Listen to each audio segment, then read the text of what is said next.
I'd also like to acknowledge the traditional owners of the lands on which we meet today, the Gadigal people of the Eora Nation, and I pay my respects to the elders past and present. As you heard today, we want to talk to you about the connection between the modern technology, AI and traditional land management. These are our speakers today. My name is Mishenda Turner. I am the Senior Director of Survey and Geospatial Content Operations at Nearmap, but I will introduce you to the more important and interesting people. We have, we'll start off with Jamie. Jamie Woods, the Gayini Land Manager, part of the Nari Nari Tribal Council. We have, of course, Vera Rullens from the Geospatial Information Officer at the Nature Conservancy. And of course, the man with the beard here, Mike Roache, who is the Protected Landscapes Director of the Nature Conservancy Australia as well. And I will hand over to Jamie, I think, straight away. Yeah, I'd also like to acknowledge my brothers and sisters, uncles and aunties, and of the Gadigal people and of the Eora Nation. Yeah, so I'd like to pay respects to their past, future, and definitely the next generation of ancestors that will walk on this land. Yeah, so Jamie Woods, I will quickly give myself a little intro. Chair of Nari Nari Tribal Council, one of the blessed ones to live on this beautiful country. We're about to sit here and have a chat about with Nearmap and CNC. As you can see from the photo, you can probably see some of the white spots. That's when we first moved in, that's what we took on, was a very degraded landscape, and it wasn't healthy at the time, but obviously things have changed drastically since 2018, since under the ownership of Nari Nari Tribal Council. That's obviously bare ground, and then that's the first lot of water that was hitting our country in 2019. It's transformational, and it's melts hard. I'm one of the blessed ones that get to wake up on country with a purpose every morning, so I'm one of the privileged ones. Yeah, which button? There it is. Oh, so I did tell you a little bit about home then.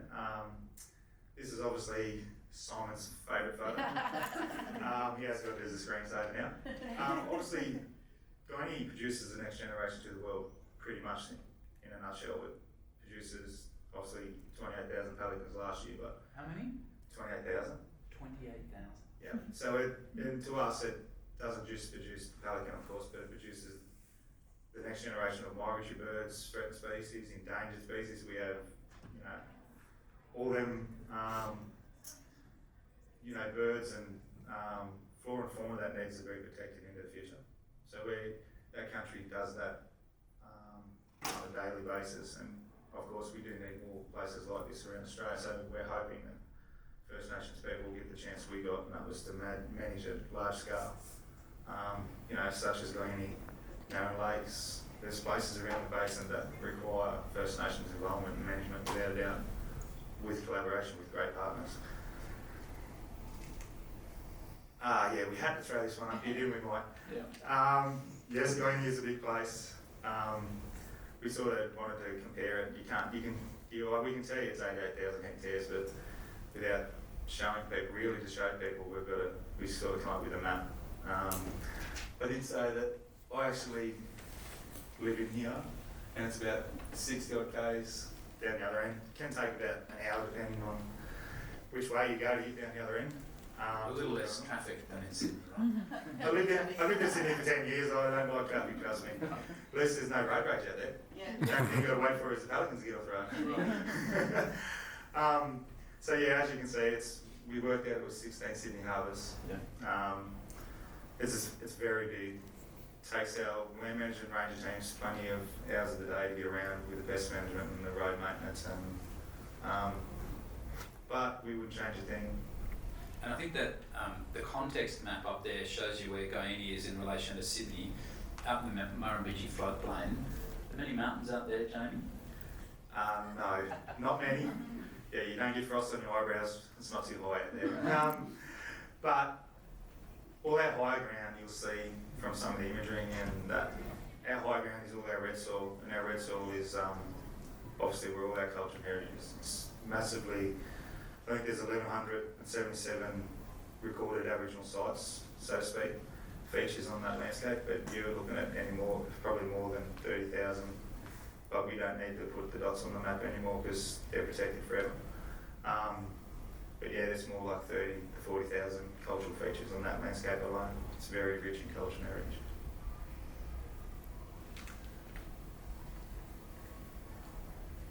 And here's this is a beautiful imagery from the sky.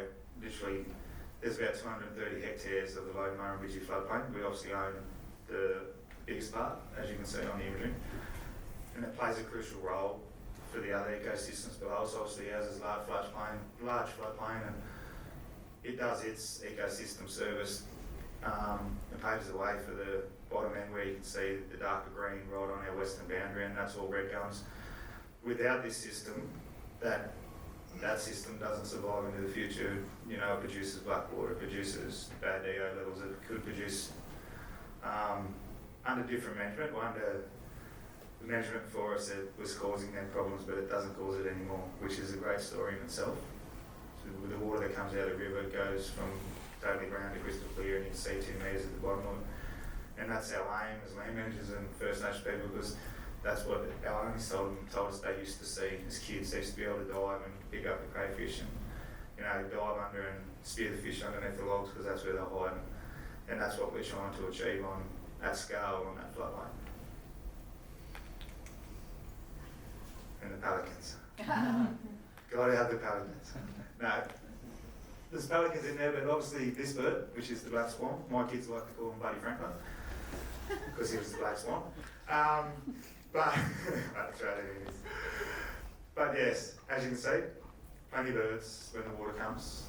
Obviously, when the water comes, it brings plenty of life, and it melts the heart for a lot of their uncles and aunties and people that has seen this joint at its hardest times. But yeah, it melts the heart when they get to drive around and see it come back to life in a matter of 2 weeks. It could take 2 weeks, and next thing you know, you've got 100,000 ibis breeding and anywhere from 16 to 28,000 pelicans breeding, depending on the size of the hectares of where it's spread, the water is spread, because that's what creates the feeding grounds. That's what tells the birds how many should stay here and breed. If not, half of them stop and fly somewhere else and breed. That's how nature works. So they don't overpopulate and bring each other undone. Imagine if we thought like that. It'd be a completely different world, wouldn't it? Well, got to point that. These are some of the birds. Obviously, like I mentioned, we do produce the next generation to the world. Obviously, there's a little plains wanderer sitting there. We've come across them in 2019, a family of 5, and now pretty much we could do night tours under our management. We've probably produced, we could go and find 100 to 200 for the night nowadays, which is a very big outcome for an endangered species. It's, you know, they've got a million years of blood run through them, which is a great story in itself too. Can I just do a little factoid about the plains wanderer, that little chubby little quail-looking thing?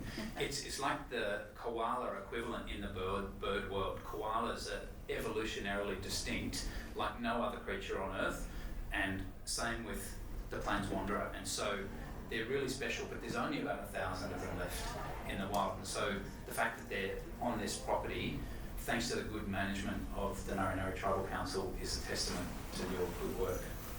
Yes, it definitely shocked everyone that we started producing them where they're found on this floodplain, because they're not meant to be that far west. But they'll never leave home now anyway, which is great.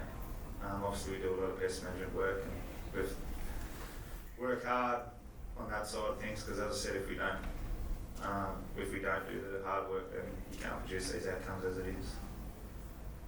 But again, just other threat species I'll quickly mention is patent snipe, bitterns, obviously the plains wanderers. We've got the suburb parrots, which are there endangered as well, showing up in the box communities. So yeah, it does melt the heart. It normally tells us that we're doing something right, and then things want to stick around. Yeah, a couple more shots. Obviously, the photo up the top of the young ones, that's the story behind the next generation. Good, right. Yep. Now I've worked out how to do it. So, before I start, I want to acknowledge the traditional owners of these lands, the Gadigal people, but also the traditional owners of Gayini, the Nari Nari people, of which Jamie is one. they never ceded sovereignty over those lands, but those lands were taken and turned into farms and had levees built through them, and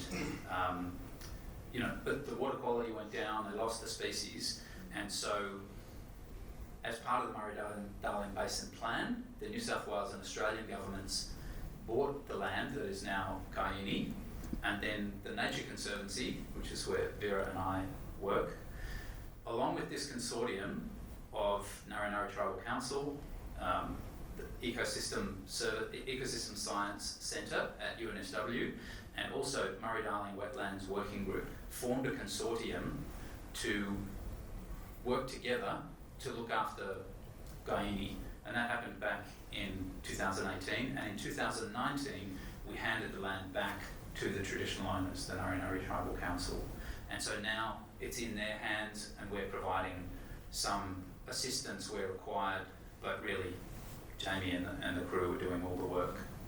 And so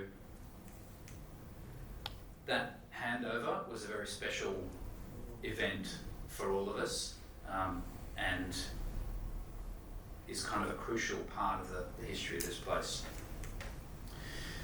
So you might ask, well, why is the Nature Conservancy, this big global organisation, involved in this place in the Murrumbidgee? Well, there's various reasons. One is we're interested in protecting nature in Australia as the lifeblood of human well-being and this beautiful foundation of nature in its own right. So we want to protect nature, we want to protect fresh water, and we want to work with First Nations groups to help them back onto their country and manage it in perpetuity. And so Gayini is the perfect example of where all of those three things combine. And we do that with a scientific mindset. And so you're going to hear from Vera in a bit, who's been analysing some of this high resolution imagery.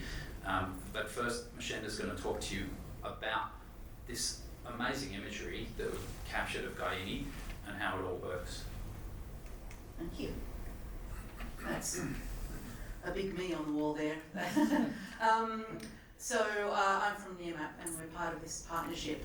Nearmap is an Australian founded company, and we do aerial imagery. We use that aerial imagery, turning it into data insights and geospatial location intelligence. So we started in Australia. The team I'm in works with all the aircraft, the content, and getting that processing and delivering all the data. And that's me getting very excited of getting some air traffic control clearance and getting a plane on a map. So that's there. We are in 4 countries now. We're in the States, so this is good old New York, nice oblique imagery there. Of course, Canada, everybody knows sees the Niagara Falls there. That's a bit of a crowd favourite, that shot. This is New Zealand. It's Queenstown.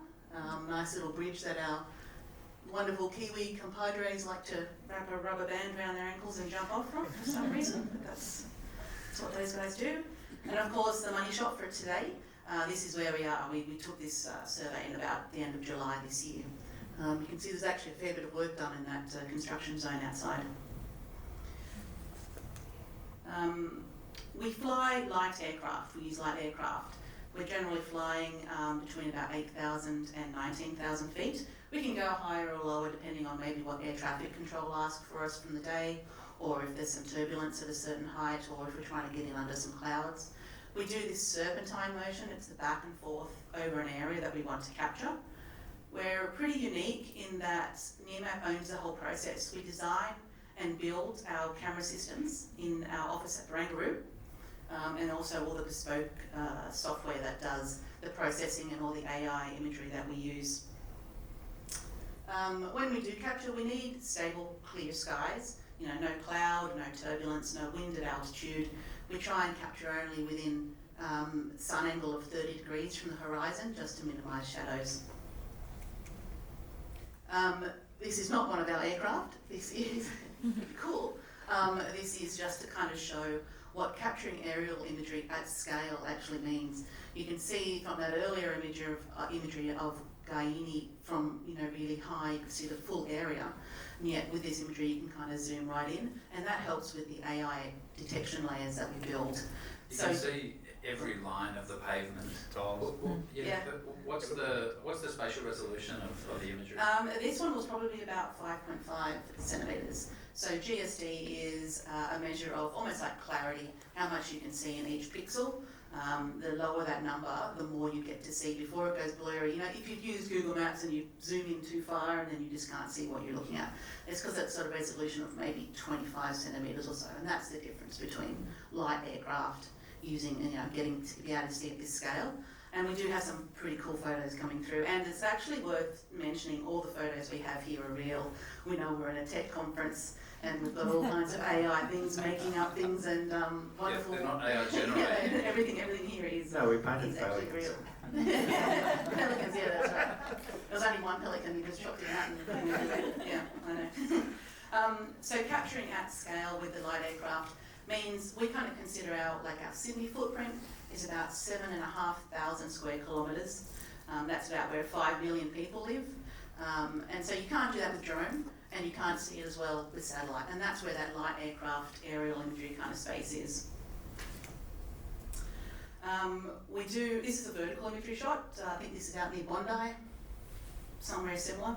And so our imagery can be between about 4-ish and up to 7.5 centimetres GSD, as we talked about before.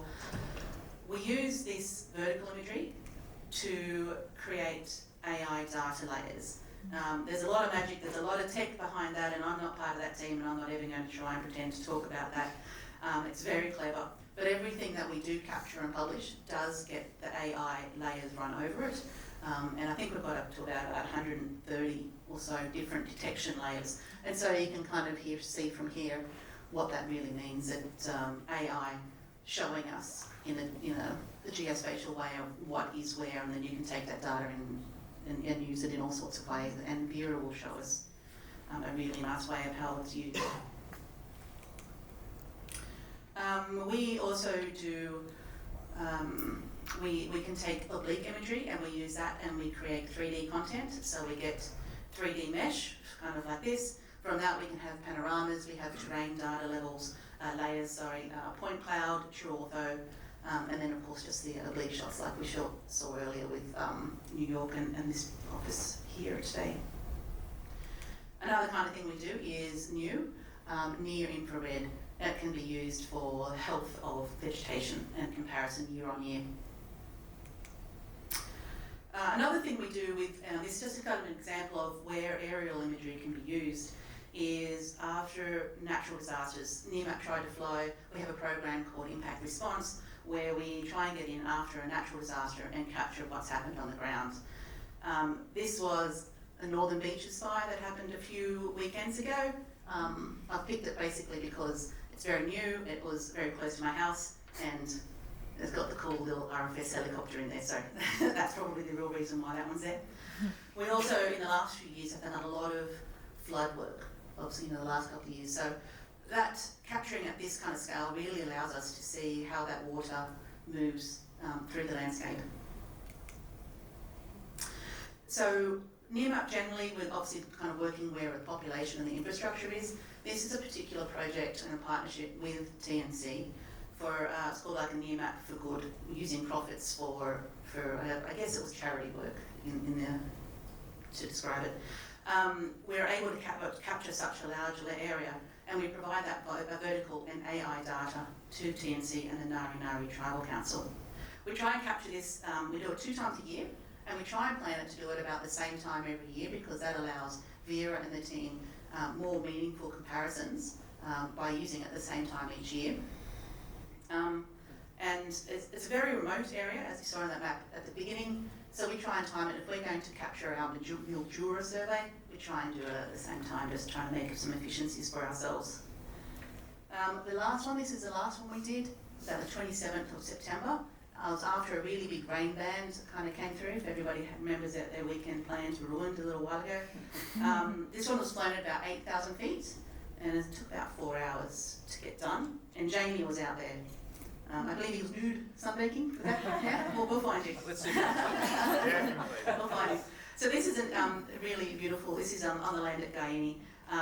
The example of what scale and resolution can do for you. So we're kind of zooming in and getting right into, that's the Uni of New South Wales research boat. And Jamie can tell us what you're kind of looking at here. Yeah, so the beauty of this is if you watch the while it's playing through, you can see the different change in colour where it goes from, you know, dark green to brown, like a dark colour. That's all the breeding of the ibis in the big rookery. So that darker patch, with this sort of imaging, we'll be able to measure the extent. Obviously, we do a lot of on-ground work with UNSW and CSU and the guys, and we've been able to tell the story from above where the ibis crush their nests. They normally begin to do that around the 7th and 14th of September. But yeah, so the beauty of that, you can see the scale we picked up. We've got obviously cameras live inside where we can log in and zoom in on nests and wait for the data. You can be there watching them hatch and everything inside this big rookery. You can zoom in and see the solar panel, which is unreal with some of this imaging. It was fascinating. And obviously, yeah, it's a beautiful spot. Obviously, the photo you're seeing up there is me in the boat that's in there, in that spot. But yeah. You've got it. Over to Vera, I think. Yeah, Vera. Thank you. So, building on what we've just learned about the data that Nearmap provides, when we're working on a project at the Gayini property, looking at wetland restoration, something that really interests us is looking at vegetation and where there's water on the property. And the Nearmap team has AI layers already developed that looks at vegetation and at water bodies. So that's been really helpful for us to do analyses at the scale of this property. So you can see here there's 3 different types of vegetations we're working with. So we have the medium and high vegetation, which we'll roughly call our trees. We have our low vegetation in magenta, that will be our bushes, and then the very low vegetation or our shrubs or plants that are in green. And then the water in blue. So you can see how that AI classification actually works on a landscape. Now what we can do is look at that at the full property scale. The Nearmap imagery gives us a really unique opportunity to have that full but detailed view over the entire property. So as Michelle said, Nearmap captures imagery in April and October since 2022, so we've got 6 captures so far at about a 5.5 to 7.5 centimeter resolution. So across an 88,600 hectare property, that actually results in more than 150 billion pixels, where imagery is available and where that AI detection has been applied. So this is a huge data set for us to work with and to process.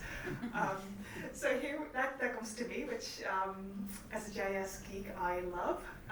And we can turn this into maps that tell a story. And what we can do is look at patterns. And what you see here on this slide is a time series of where water and those 3 different types of vegetation are detected on the property. And we can see some really big changes. If you keep an eye out for October 2022, you can see that we had a really wet year. And there was just a lot of rainfall, and we had a lot of flooding on the property. But we can also look at patterns in the vegetation type. So generally, kind of as assumed, we see a lot of our sort of taller vegetation types really close to the water's edge, as expected. But we also see some changes in the amount of vegetation we're seeing, especially the bushes in light green, as you compare it to this one in April 2022 before the flood. And then after, we're actually seeing there's a fair bit more of that light green category in this map. So that was really interesting. And the more of these time points we're capturing, the bigger the story gets, and the more we can start to understand how the property is changing and how Jamie's management actions in certain places kind of contribute to this these changes, as well as natural change, obviously, as well.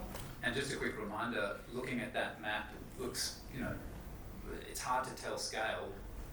It's on the eastern side, it's out near Bondi, and on the western side, it's out past Liverpool. So if you think of that broad expanse of Sydney and trying to capture that in your head at once, the power of this imagery to bring it all into a single image is so powerful.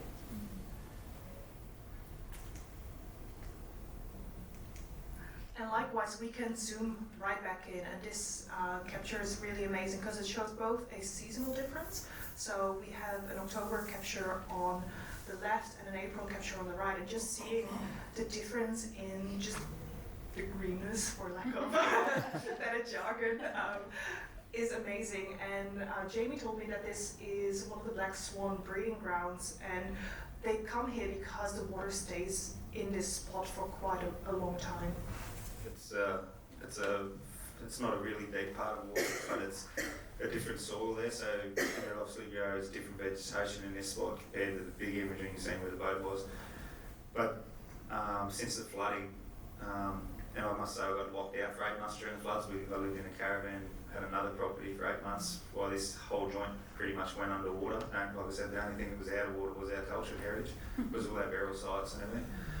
But this spot is a little unique, a little bit more unique. It's why the swans pick the breed there, because it stays, even though it's not deep like the other water bodies, the water hangs on here for a long period of time.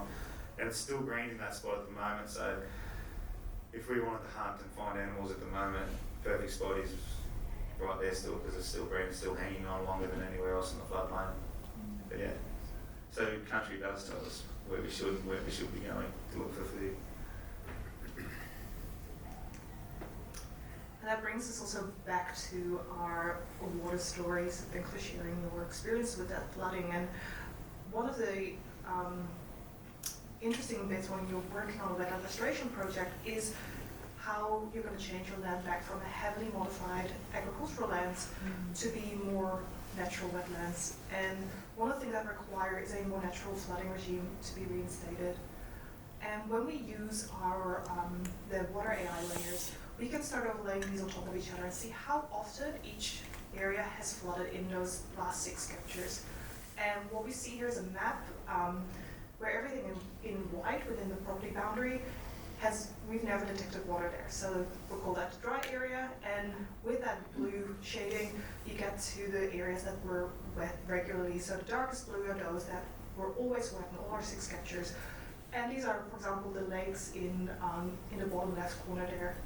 But we can also pick up on some other really interesting features. So it's a little hard to see, but we still see a lot of, in the top right-hand corner, right above where Mike is sitting there, you can still see some really narrow and straight features. So these were the original sort of man-made artificial channels. But then in other places, we start seeing a lot more natural flow of water. And some areas are flooded maybe once in a big flood like so 2022.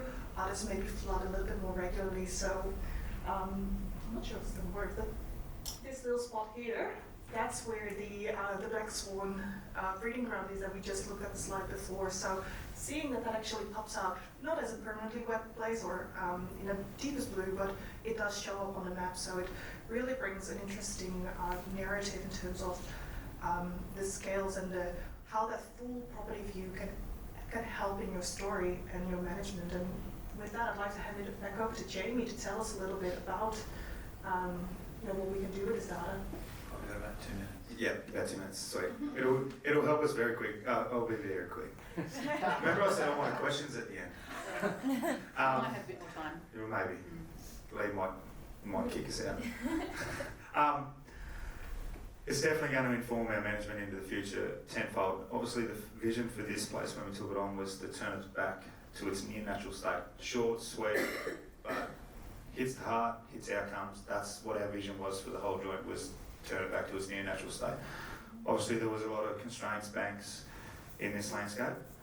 Obviously, with this imaging, we've been able to capture where water still wants to go, and we can move back in when it dries out and punch holes in banks and pull down massive big levees, and because we want the veins of this country to carry the lifeblood, and the only way we can do that naturally is still take out these structures and constraints. We like to call them constraints. It's a white man's word, but for us, it's just a brick wall and a barrier for the water.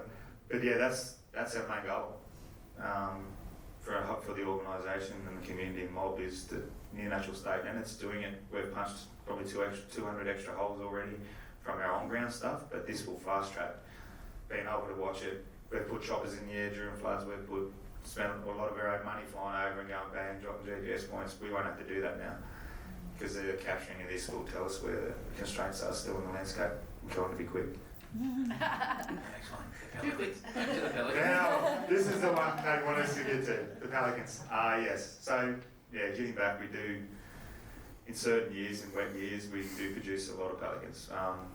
Also, I didn't mention before, but we also track birds, and a lot of people call Gayini the Kakadu of the south, and there is a bird, we're doing some work with CSIRO that's named Gayini, and she actually went to, you like this, my kids like it, Toowoomba Tip for a week, spent a week at Toowoomba Tip, the bin chicken did, and then went to the Gulf and Garbets area, visited one of my favourite spots, Crumber, and then went all the way to Kakadu. So it was a great story to tell that she went up there for summer, obviously, didn't like our winter, neither do I.